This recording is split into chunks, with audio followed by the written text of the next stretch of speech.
আসসালামু আলাইকুম। বাংলাদেশের রাজনীতিতে আবারও তৈরি হয়েছে এক নতুন উত্তাপ।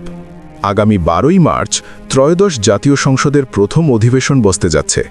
সাধারণত এই দিনটি হয় আনুষ্ঠানিক, রাষ্ট্রপতির ভাষণ দিয়ে সংসদের কার্যক্রম শুরু হয়।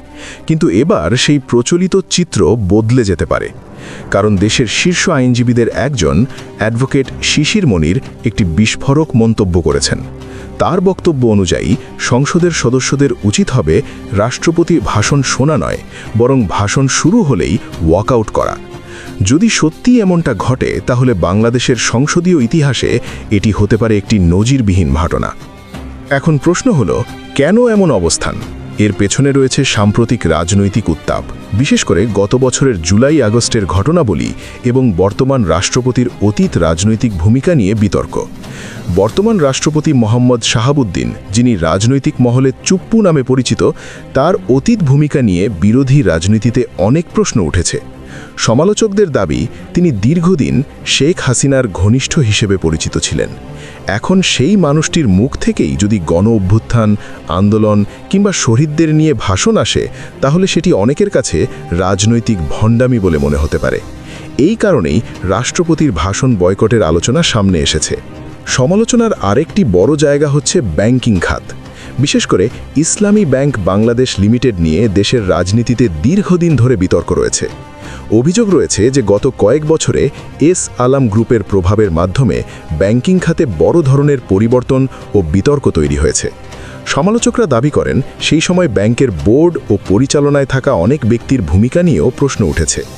এই বিষয়গুলো এখন আবার সামনে এনে রাজনৈতিক বিতর্ক জোরালো করা হচ্ছে। এই পরিস্থিতিতে বাংলাদেশ জামাতে ইসলামী একটি কঠোর রাজনৈতিক অবস্থান নিতে পারে বলে রাজনৈতিক বিশ্লেষকরা ধারণা করছেন।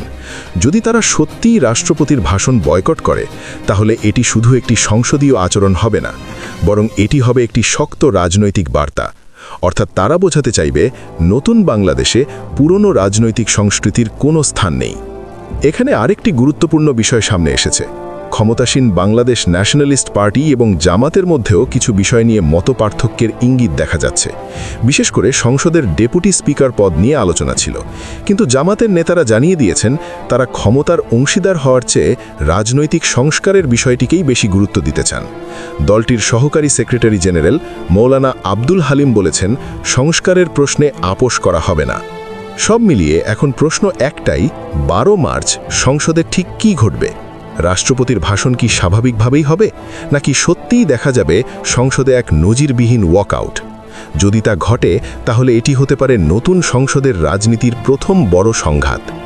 12 মার্চের সেই অধিবেশন শুধু একটি আনুষ্ঠানিক অধিবেশন নাও হতে পারে, এটি হয়ে উঠতে পারে নতুন বাংলাদেশের রাজনৈতিক দিক নির্দেশনা নির্ধারণের একটি বড় মুহূর্ত। আপনি কি মনে করেন, রাষ্ট্রপতির ভাষণ বয়কট করা কি সঠিক সিদ্ধান্ত হবে, নাকি এটি অপ্রয়োজনীয় রাজনৈতিক উত্তেজনা তৈরি করবে? আপনার মতামত অবশ্যই কমেন্টে লিখে জানান। ভিডিওটি ভালো লাগলে লাইক দিন এবং এই চ্যানেলে নতুন হলে সাবস্ক্রাইব করে বেল আইকনটি অন করে রাখুন। আল্লাহ হাফেজ।